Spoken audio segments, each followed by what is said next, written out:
Buenas noches, doctor. Buenas noches, compañeros. Bueno, se trata de un varón de 51 años, ¿no? Esa edad es muy importante, ya que las enfermedades que causan esta disnea crónica en este paciente, tenemos, por ejemplo, las enfermedades pulmonares intersticiales, las neoplasias pulmonares, la insuficiencia cardíaca. También podemos hablar de incluso una TBC, ¿no? Entonces, dentro de estas enfermedades intersticiales, podría estar una fibrosis pulmonar idiopática, una neumonía por hipersensibilidad y también, por ejemplo, la sarcoidosis. Ahora, en lo que es se menciona que la disnea progresiva y la tos seca nos va a orientar más a lo que es un compromiso de parénquima pulmonar y esta tos seca va a ser más típica de enfermedades intersticiales, ¿no?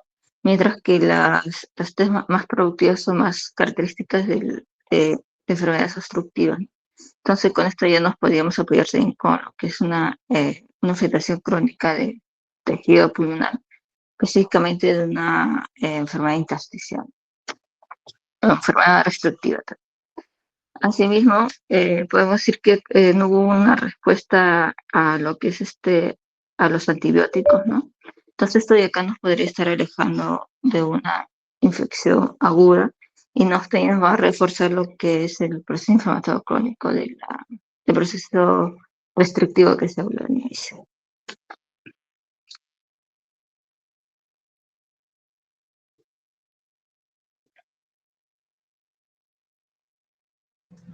Sí, bueno, de igual forma, como dice la compañera Lady, los síntomas más importantes serían la disnea y la tos seca, que nos orientan a una patología del intersticio.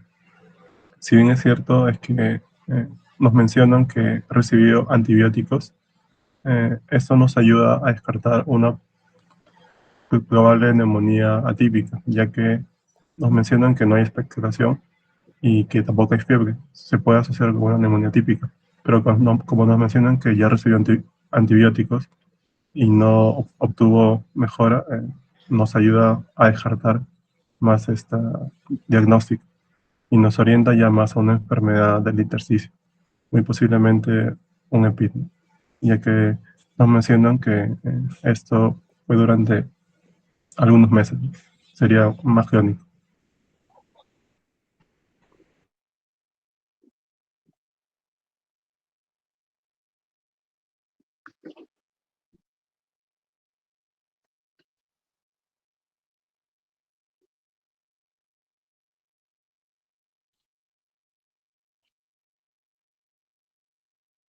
Sí, buenas noches. Bien, el paciente no va a presentar lo que son ausencia de síntomas constitucionales, tampoco va a haber respuestas a antibióticos y de igual manera se va a poder excluir lo que es la neumonía o cualquier proceso infeccioso por parte de bacterias comunes.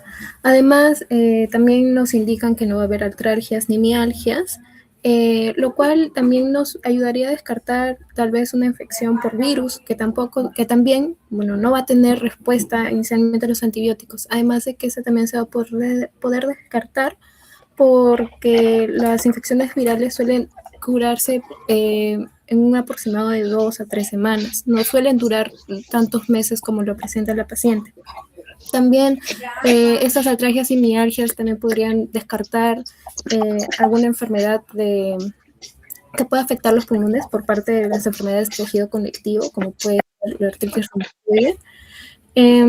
Y también, bueno, esto ya nos ayudaría a orientarlos más en una enfermedad intersticial, como lo vienen diciendo, pero también es importante mencionar de que esta disnea y tos seca también puede presentarse en lo que es una insuficiencia cardíaca, sobre todo porque no tiene otro síntoma más que ese. Se tendría que evaluar también por esta parte. Gracias.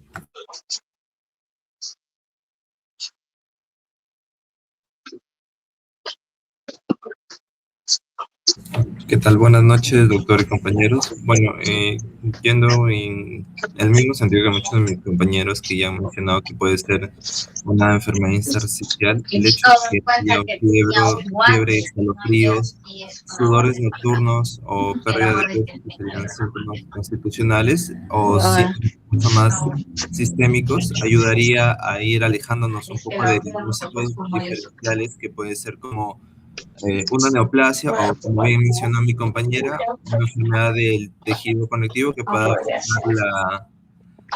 afectar los pulmones o enfermedades autoinmunes al no haber estos síntomas sistémicos. Y también que, El diarías no te bueno, dejan no se entrar. mencionó la cronicidad de los hallazgos, que es de carácter crónico, no agudo ni subagudo, lo cual ayuda, a, como han mencionado, a descartar infecciones. Eso sería todo por mi parte.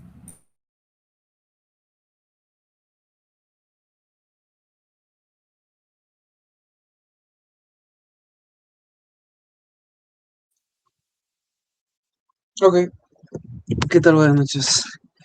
Bueno, su historial médico y quirúrgico eran normales, sus antecedentes familiares eran positivos para la sarcoidosis, no tomaba ningún medicamento y no fumaba. No presentaba alergias, su historial laboral era significativo, ya que trabajó en un hospital durante muchos años y no estuvo expuesto a agentes laborales asociados con la enfermedad pulmonar intersticial.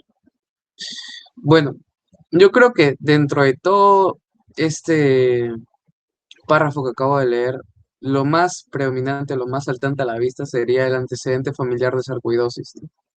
Esta es pues una enfermedad granulomatosa, forma granulomas, que tiene un gran componente genético, ¿no?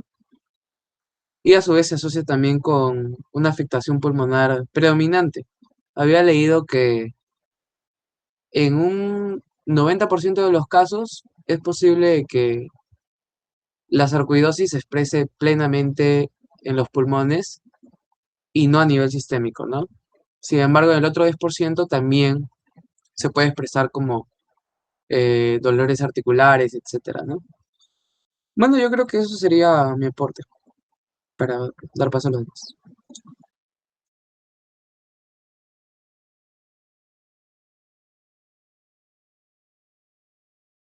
Sí, continuando con este párrafo, quizás como el primer punto de información que dice que su historial médico y quirúrgico es normal, nos da a entender que esta es una enfermedad de novo y no una exacerbación de algo previo. Entonces descartamos cosas como EPOC, asma, TB, etcétera. Y como mencionó mi compañero, quizás el dato más importante de este párrafo sería el antecedente familiar positivo para la sarcoidosis, puesto que la sarcoidosis tiene una heredabilidad significativa, aumentando el riesgo de 5 hasta 3 veces mayor cuando hay un familiar de primer grado. Entonces, pienso que este dato coloca a la sarcoidosis como una principal hipótesis hasta que haya algún dato posible que nos demuestre lo contrario, ¿no? Y respecto a los demás datos, no tomaba ningún medicamento, no fumaba. Bueno, nos permite simplificar el diferencial de eliminar causas tóxicas o relacionadas con el tabaco. Asimismo, como dice que no hay alergias, también descartamos algo como el asma alérgico como causa de tos o disnea. Gracias.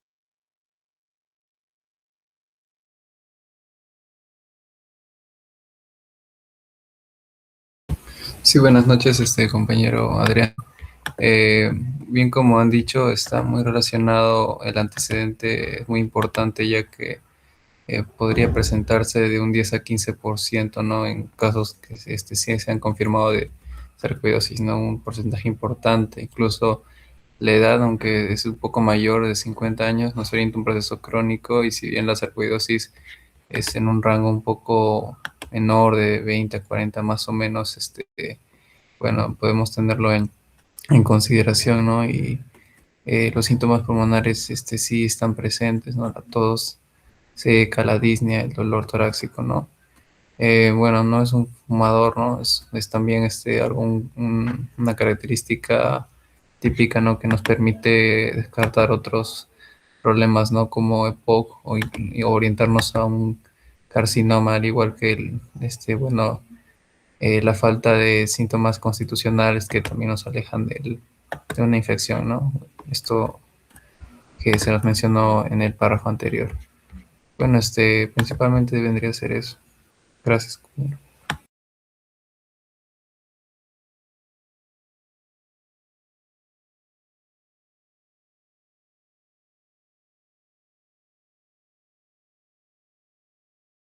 Buenas noches, doctor. Compañero, no sé si sería pertinente ya leer el siguiente párrafo para poder opinar. Es- claro, claro, ya, gracias.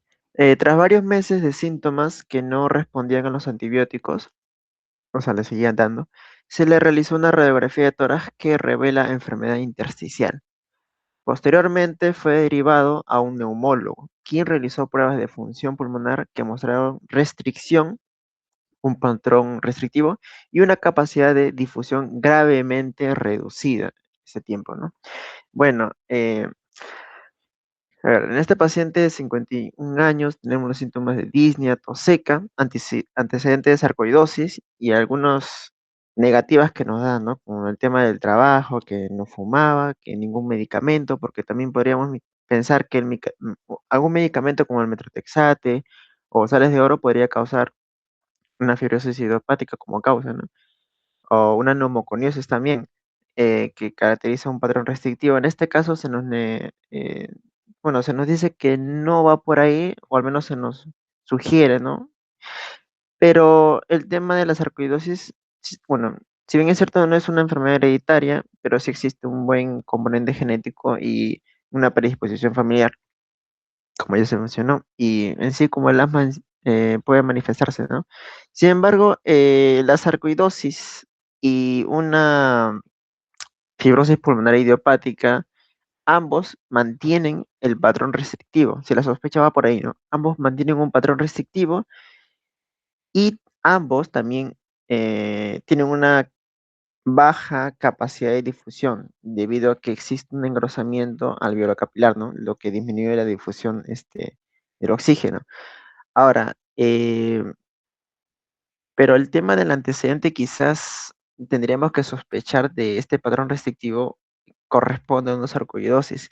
Sin embargo, en la radiografía de tórax, usualmente en la sarcoidosis existe una linfadenopatía periliar, se le menciona, cosa que no se describe en el párrafo.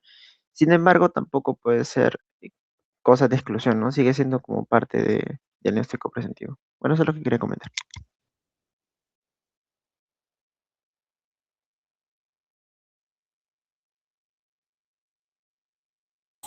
Sí, compañero. Buenas noches a todos.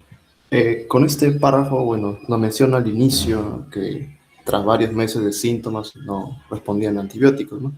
Bueno, esto básicamente nos podría ir a pensar, ¿no? Que esta es una enfermedad que tiene un curso crónico, ¿no? Así como también progresivo, ¿no? Ya que la persistencia de los síntomas, pese a un tratamiento antibiótico, obliga, ¿no? A replantear, ¿no? Los enfoques diagnósticos, ¿no? Y bueno, en la radiografía que se nos menciona, bueno, dice que hay una enfermedad intersticial, ¿no? Que básicamente esta implicaría, ¿no? Un engrosamiento de la barrera alveolo-capilar y posterior ya una alteración, ¿no? En la difusión de gases, ¿no? Y por ende ya una disminución de la distensibilidad pulmonar, ¿no? Y esto ya nos podría, ¿no? Confirmar básicamente que el proceso no es de vía aérea, ¿no? Sino más bien un proceso de parenquimatoso difuso, ¿no? Bueno, eso sería mi aporte, compañero.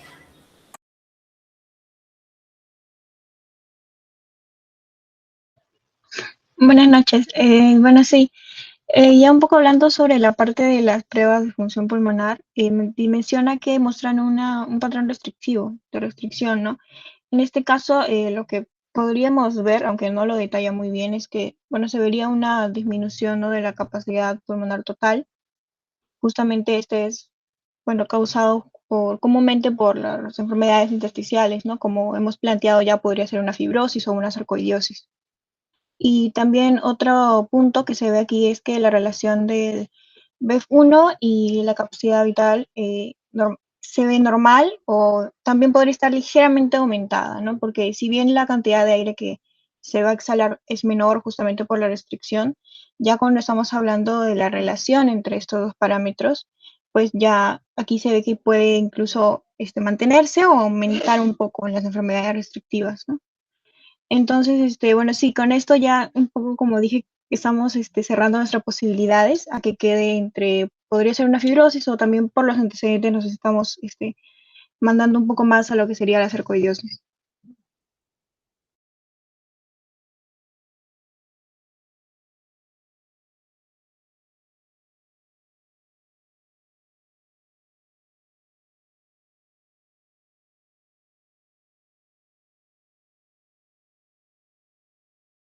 Sí, buenas noches.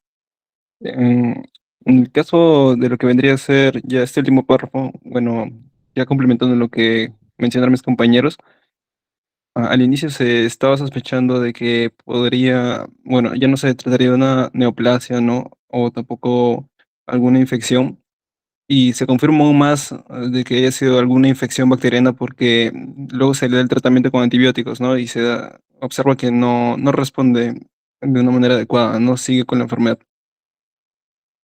En cuanto a sus antecedentes, bueno, el de la sarcoidosis han ayudado bastante, ¿no? En que, bueno, hay una fuerte predisposición genética y también depende mucho de la exposición ambiental en el que la persona se esté desarrollando, ¿no? Entonces, ahí se nos menciona, por ejemplo, de que el trabajador es de un hospital, ¿no? Y ha estado ahí laborando por muchos años. Ah, por ejemplo, si fuera alguien como un minero, por ejemplo, sería algo más sencillo, ¿no? Diagnosticar quizá una neumoconiosis, ¿no? Sospechar de esta enfermedad porque, bueno, la persona ya se expone a lo que vendría a ser sílice, asbesto, ¿no? Entonces es un poco más fácil llegar a un diagnóstico presuntivo, ¿no? Como el de la neumoconiosis. O inclusive en los que practican la avicultura también, ¿no? Por la exposición que tienen. Pero en este caso, al ser hospitalario, bueno, se complica algo más, ¿no? Porque en un hospital, bueno, pueden haber múltiples agentes, ¿no?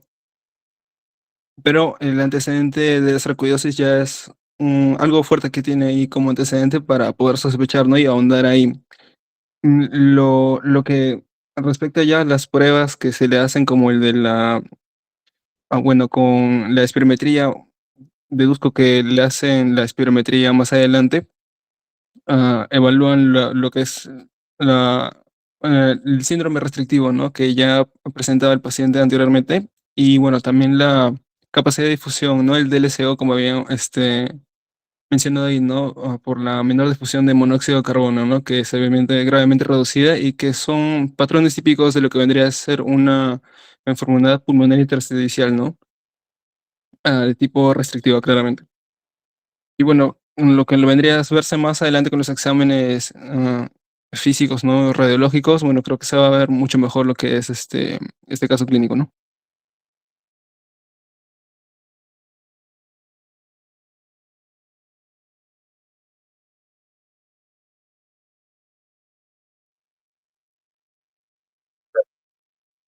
Sí, está bien, compañero. Buenas noches, doctor. Buenas noches. En general, bueno, en el examen físico, en los signos vitales tenemos la temperatura de 36,7, la respiración en 20, frecuencia cardíaca 120, PA 126,87 y saturación de 92 al aire ambiente.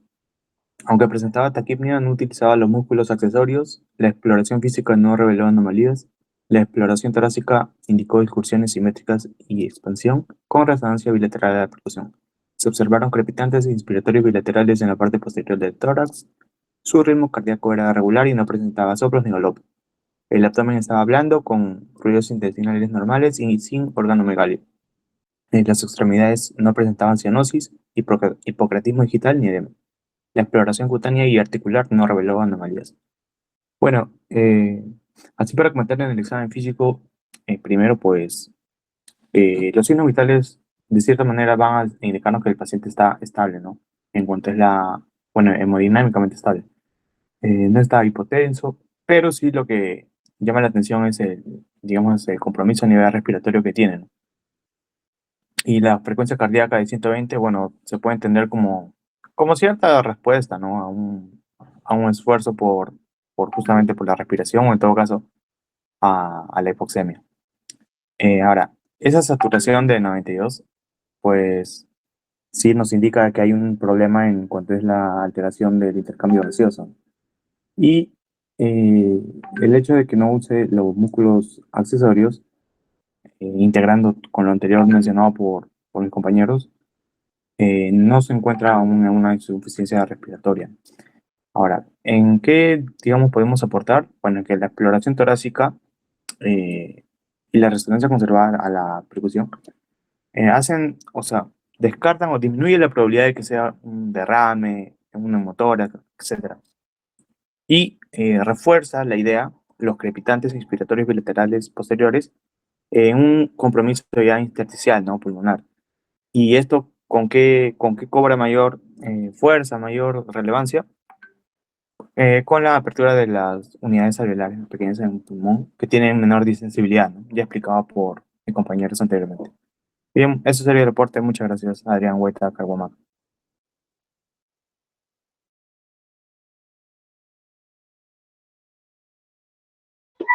¿Qué tal? Buenas noches, compañero. ¿Se me escucha? Ya, listo. Entonces, el compañero Johan, pues, habló hasta que se observan crepitantes, ¿no? Inspiratorios, y bueno, también ha descartado otras patologías, ¿no? Como derrame pleural, ¿no? Porque, pues, se escucha resonancia, ¿no? Ahora, siguiendo con el párrafo, ¿no? Dice, pues, su ritmo cardíaco era regular y no presenta signos de galope, ¿no? Entonces, pues, acá podemos descartar, ¿no? Y por ahí también escuché a un compañero, ¿no? Alguna patología cardíaca, ¿no? Tal vez una insuficiencia cardíaca o alguna valvulopatía, ¿no? Porque la disnea puede ser originada, ¿no? Por por alguna afectación al corazón, ¿no? Puede ser de causa cardiogénica. También pues hablan sobre que el abdomen está blando, con ruidos intestinales normales y sin organomegalia, que pues esto de acá tampoco todo está normal, ¿no? No sugiere pues ninguna hepatomegalia o alguna esplenomegalia, ¿no? Y por último, pues tampoco hay cianosis, ¿no? Entonces la hipoxia no es severa, ¿no? Aunque al inicio pues se ve que la saturación es de 92, pero tampoco no hay una taquicnia considerable, ¿no? No utiliza músculos accesorios y pues ahora tampoco se puede ver pues cianosis ni hipocratismo digital, ¿no? Entonces la hipoxemia no es severa, pero sí pues hay un grado de hipoxia, ¿no? Que puede ser leve, ¿no? Y ya, hasta ahí nomás, ¿no? Ya dejo que termine pues otro compañero. Gracias.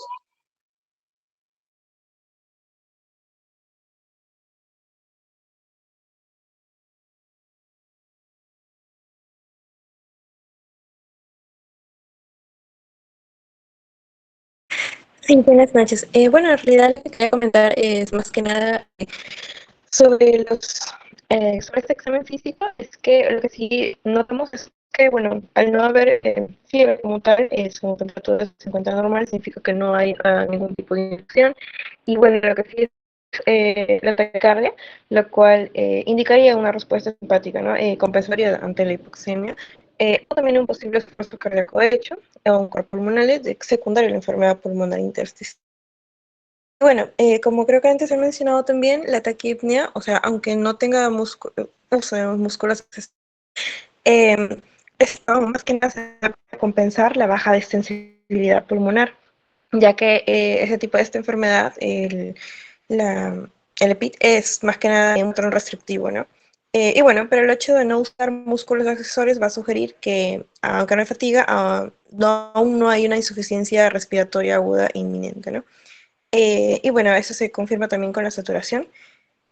Además de ello, lo que sí, la resonancia va a descartar también, va a descartar grandes derrames pleurales, además de mastoleas extensas o consolidaciones lobales, ¿no?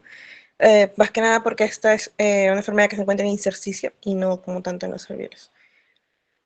Y bueno, también destacar los crepitantes tipo velcro que se encuentran, que son típicos de esta. Y bueno, esto va a indicar la apertura súbita de alvéolos y también de vías aéreas colapsadas, por ejemplo. Bueno, su ubicación bilateral va a reforzar el diagnóstico de una enfermedad difusa y no como tal localizada. Y bueno, eso es lo que podría comentar. Gracias.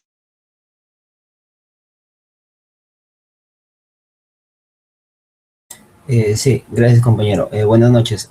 Bueno, básicamente comentar sobre los signos vitales, ¿no? La saturación, el paciente básicamente está saturando 92, entonces eso ya me llevaría a pensar pues que el paciente tiene un síndrome de insuficiencia respiratoria, ¿no?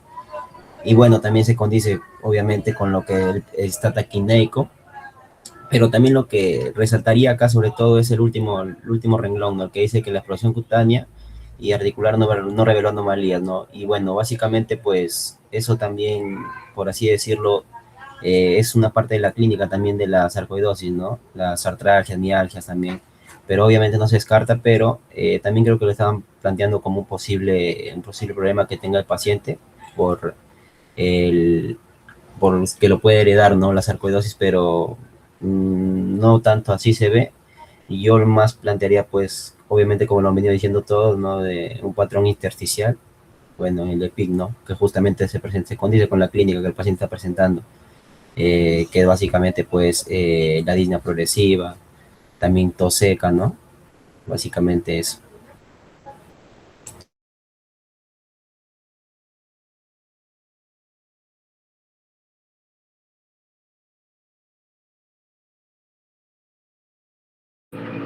Sí, muchas gracias compañero Adrián Guaita. Bueno, ya queda muy claro por lo que han dicho mis compañeros que este es un proceso probablemente sea no infeccioso, bueno, y es crónico, eso ya no hay, para no estar repitiendo lo mismo. Y bueno, yo quisiera recalcar sobre todo en la radiografía de tórax, que podríamos ver quizás a más especificidad. Si es una enfermedad intersticial, quizás podríamos ver un patrón de nodular o puede ser un patrón reticular, sobre todo cerca de los senos costodiafragmáticos o costo cardíaco o freno cardíacos sobre todo, y eso se puede confirmar en la tomografía computarizada. Y bueno, también en el examen físico yo creo que podrían agregar ya para poder descartar si es sarcoidosis o inclusive otras enfermedades un poco que tenga manifestaciones sistémicas.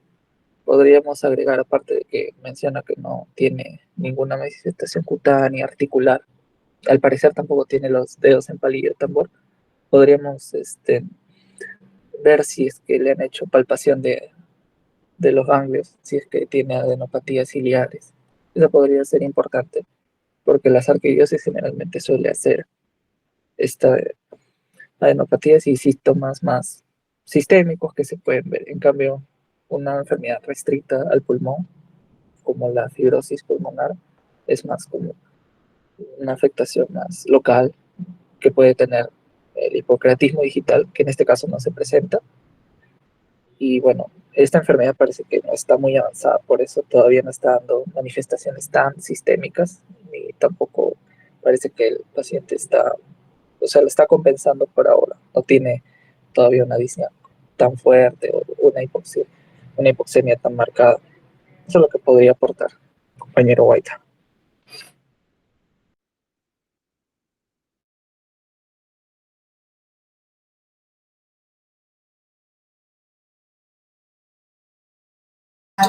Sí, ¿qué tal, compañero? Buenas noches con todos. Bueno, para no repetir lo que han venido diciendo mis compañeros también, de repente también a complementar un poco lo que son los exámenes a solicitar, ¿no? Si bien ya ha quedado claro que, bueno, lo más probable es que sea un patrón intersticial, también queda la idea o como un diferencial que sea la sarcoidosis, ¿no? No, justamente por el antecedente que menciona, ¿no? El antecedente familiar que tiene el paciente. Entonces, de repente también solicitar una tomografía computarizada, ¿no? Pero en este caso de alta resolución, más que todo para de repente identificar el tipo de patrón intersticial, ¿no? Que podría tener este paciente y así acercarnos un poco más al diagnóstico definitivo, ¿no? Y tal vez otro examen, ¿no? Para poder descartar, ¿no? Que no sea en este caso una sarcoidosis, ¿no? Que es lo que tenemos también como un diferencial importante por el antecedente que ya mencioné. De repente sería pedir un laboratorio, ¿no? Recordamos que la sarcoidosis es una enfermedad granulomatosa, ¿no? Que forma granulomas, tiene una preferencia, por así decirlo, los pulmones. Y estos granulomas no clasificantes, características de la sarcoidosis, producen algunas enzimas, ¿no? En este caso, tiene la característica de la sarcoidosis de producir ECA en exceso, ¿no? La hormona convertido a la angiotensina, ¿no? Entonces, en caso veamos que no hay una elevación de esta enzima, ya podríamos ir descartando, ¿no? Que sea una sarcoidosis, ¿no? Y de la misma forma con el calcio, ¿no? Porque estos granulomas también tienen la característica de producir calcitrol, ¿no? Por ende calcio, y va a haber una mayor absorción intestinal de este mineral y por ende niveles altos de calcio en sangre, ¿no? Entonces, estas pruebas de laboratorio también sirvieron bastante, ¿no? Para poder descartar si se trata de una sarcoidosis o no, ¿no? Y ya quedarnos con otra enfermedad intersticial más que todo, ¿no?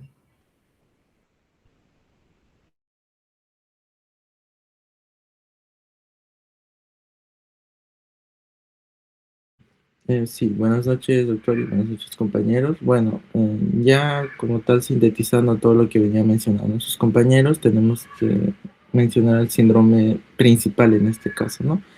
Que pues ya lo vinieron diciendo, ¿no? El síndrome intersticial pulmonar difuso, que principalmente pues va a tener como tal a los signos y síntomas como la disnea progresiva, la tos seca, los crepitantes bilaterales.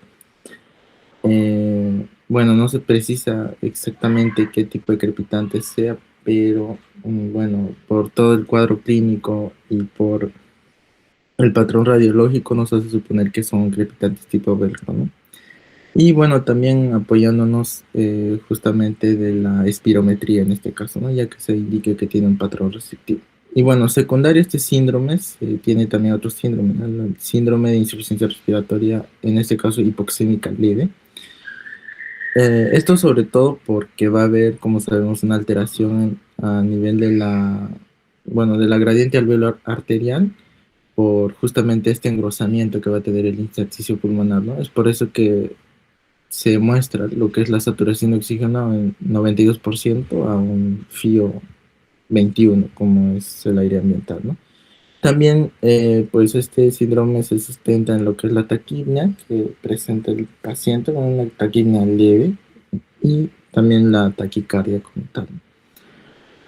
Bueno, principalmente eso.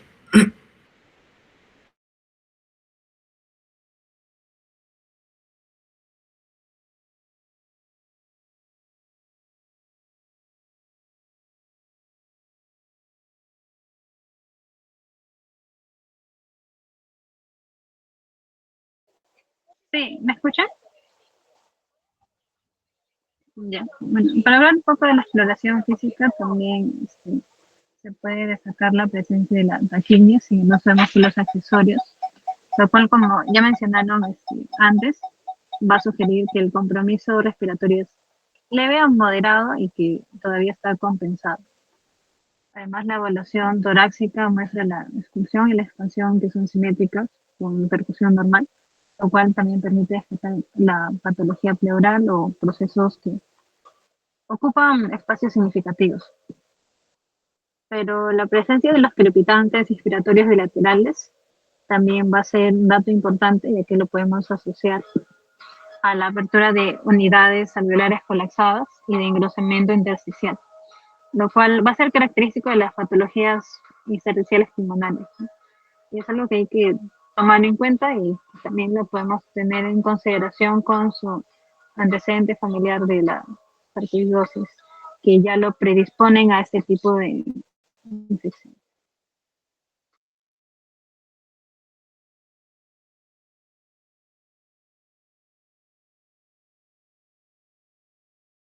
Sí, Adrián, gracias. Buenas noches, doctor y compañeros. Bueno, yo quería comentar algo ya más concluyente de todo el caso que he visto. Inicialmente yo había pensado que podría ser asma y tuberculosis. Bueno, o sea, no lo coloques.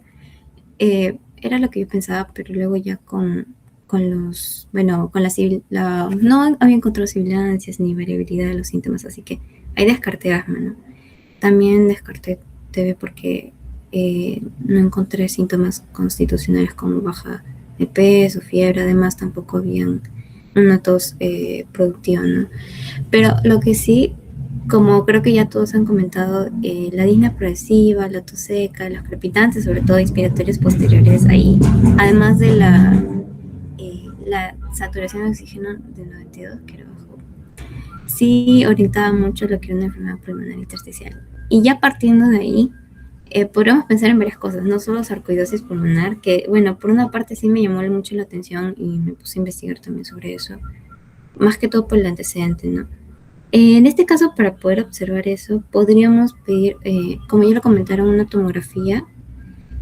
Aquí podríamos buscar unas adenopatías ciliares bilaterales, pero también podemos pedir una biopsia precisamente para poder observar los granulomas no calcificantes que son característicos en esta enfermedad. Ahora, otro diagnóstico que también había pensado y que también lo mencionaron era la fibrosis pulmonar, y en este caso la idiopática, ¿no? Ya por todos los síntomas. Aquí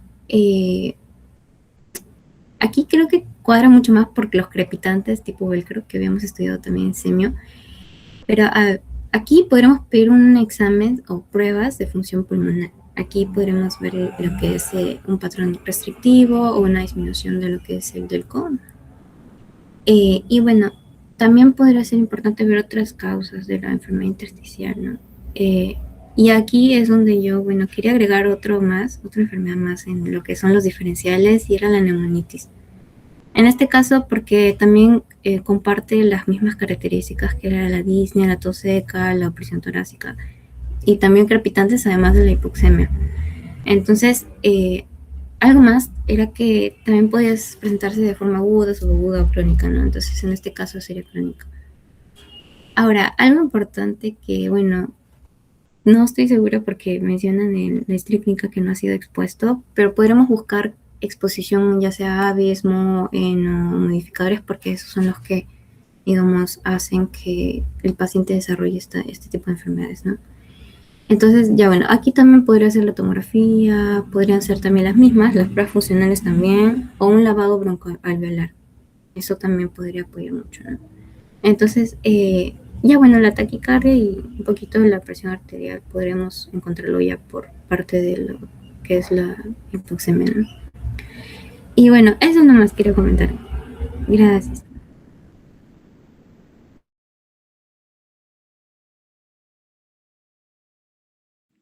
Sí, compañero, buenas noches. Bueno, inicialmente yo también pensé cáncer por algunos síntomas que tenía, pero a medida que leía el caso clínico descartaba, ¿no? Y un dato importante que leí es sobre el dato del hipocratismo, en el cual también con lo que mencioné en el caso, el paciente es no fumador. En relación al cáncer, uno de los tipos de presentación del cáncer pulmonar es el adenocarcinoma, en el cual está presente en no fumadores habitualmente, ¿no? Por ausencia de hipocratismo también descarté eso. Ahora, en relación a las pruebas diagnósticas que podemos hacer, bueno, al pensar que es una enfermedad pulmonar restrictiva, hay muchas causas, ¿no? Por algo se engloba en este tipo de enfermedades.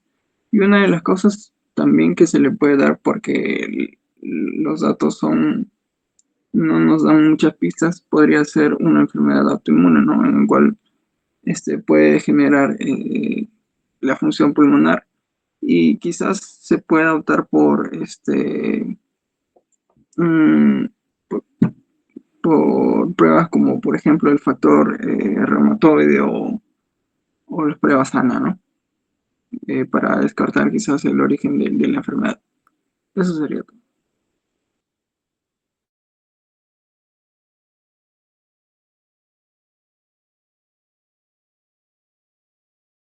Buenas noches.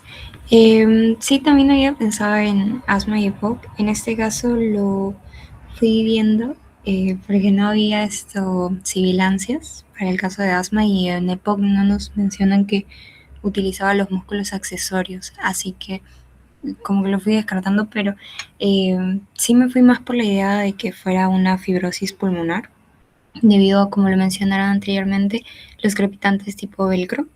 Y en ese caso también había visto en el plan de trabajo más que todo los antifibróticos, y de acuerdo a ello, dependiendo de cuál usemos, si la perfiniona o el nitedanib, tendríamos que evaluar también el tema hepático, considerando su edad, y también el tema de la oxigenoterapia, ya que el paciente, si bien tiene una saturación de 92%, no está tan grave como 88%, que es generalmente donde se recomienda la oxigenoterapia.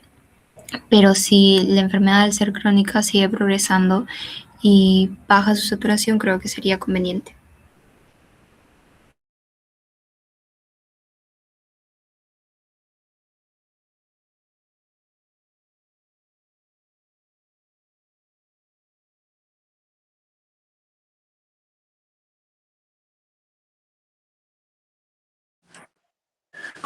Buenas noches, sí. En realidad lo han hecho muy bien.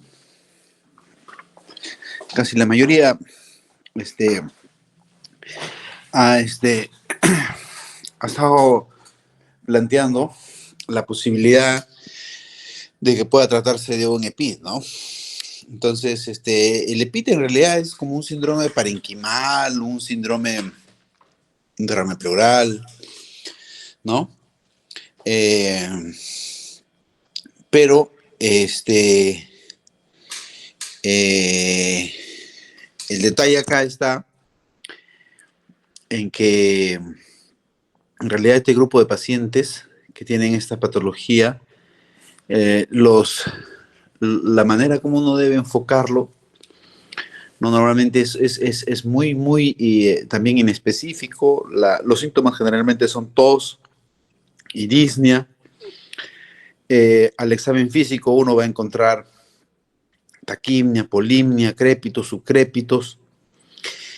Y eso es lo característico de esta patología, ¿no? A veces puedes encontrar dedos en palillo de tambor. Y engloba una serie de...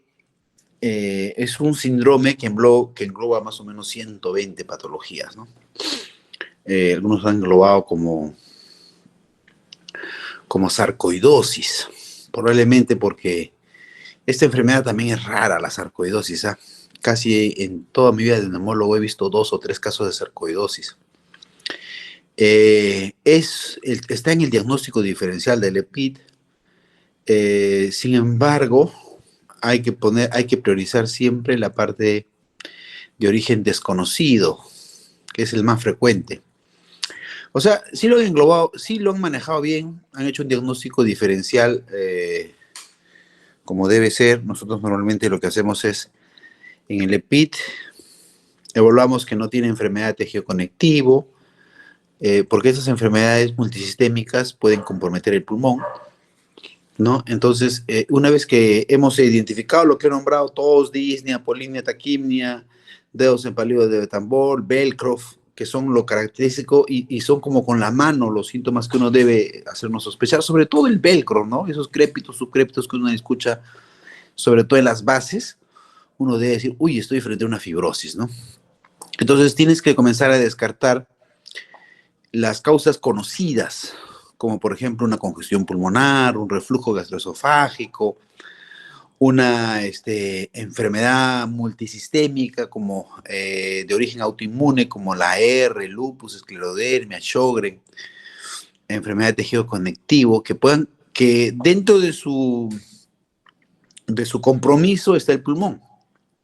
Y hay que descartar, hay que pedir anti-DNA, factor reumatoideo, perfil antifosfolipídico, ANA, anticélulas LE.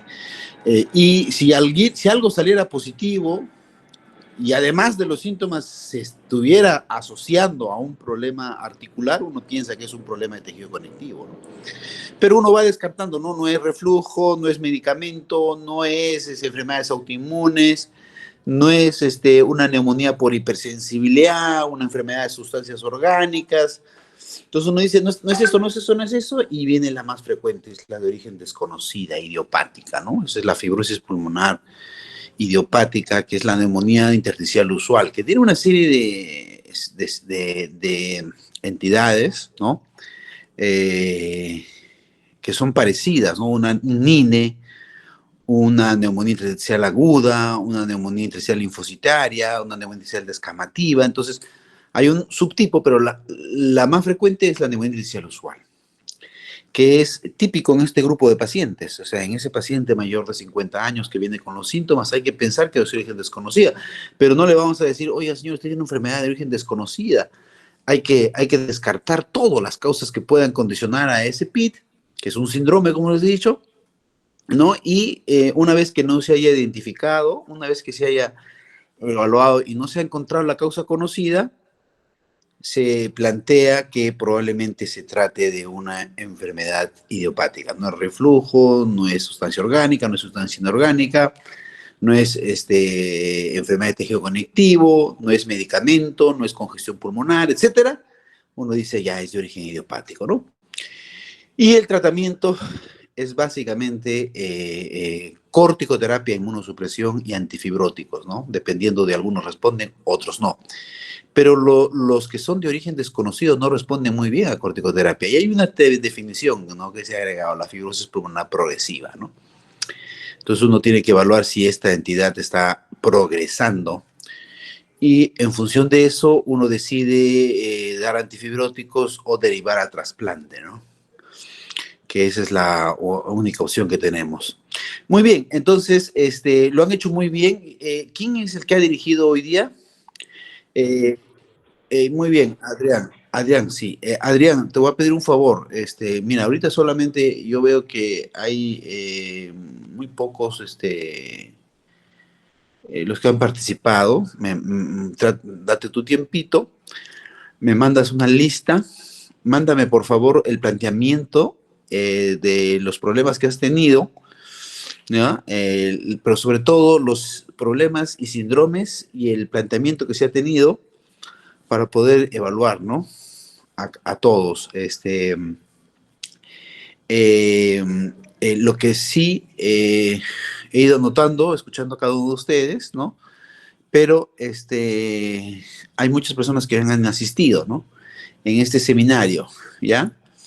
Entonces, por favor, evalúa bien, dame un pantallazo de los quienes están presentes, son 26 nada más, ¿ya? Y me lo envías, por favor, ¿ya?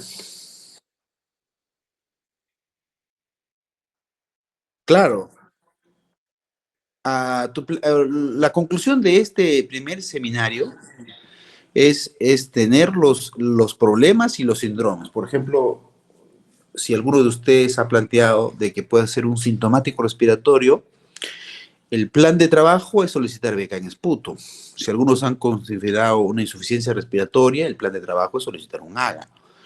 Si algunos han planteado o evaluar la saturación, ¿no? Pero la saturación va en funciones vitales, ahí los datos los pongo, pero si alguno plantea que el paciente pueda tener una insuficiencia respiratoria, un destrés respiratorio, entonces el plan de ese problema es el AGA. Si uno plantea que es un EPID, el plan de ese paciente son una serie de cosas que ustedes tienen que haber referido ahora, pues, ¿no?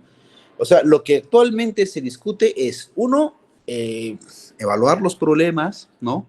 Analizar cuáles tienen los problemas y los síndromes, y en base a esto se hace un plan de trabajo, ¿no? Para la próxima, que les voy a mandar el resto de esta discusión, se tiene que interpretar los resultados y los posibles tratamientos que pueda recibir este paciente. Entonces, ese es el punto. Entonces, ahorita te estoy pidiendo que por favor me lo envíes un pantallazo nomás, no es una cuestión que lo tengas que... Ahí he visto que has copiado, ¿no? Sí, claro. Y también, por favor, envíame los 26 alumnos que están ahorita presentes. ¿Ya?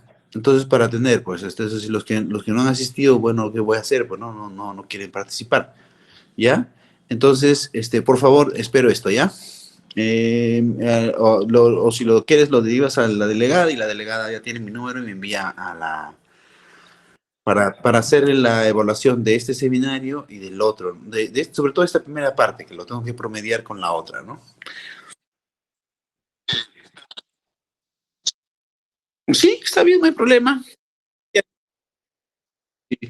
La idea es que me envíes sobre todo el planteamiento del problema, los síndromes, ¿no?, que han colocado ustedes, y después de eso viene el plan de trabajo que van a solicitar, que ahora les voy a enviar, ¿no? ¿Qué es lo que se ha solicitado a este paciente? ¿Ya? Así quedamos entonces. Nos vemos mañana. Gracias, doctor.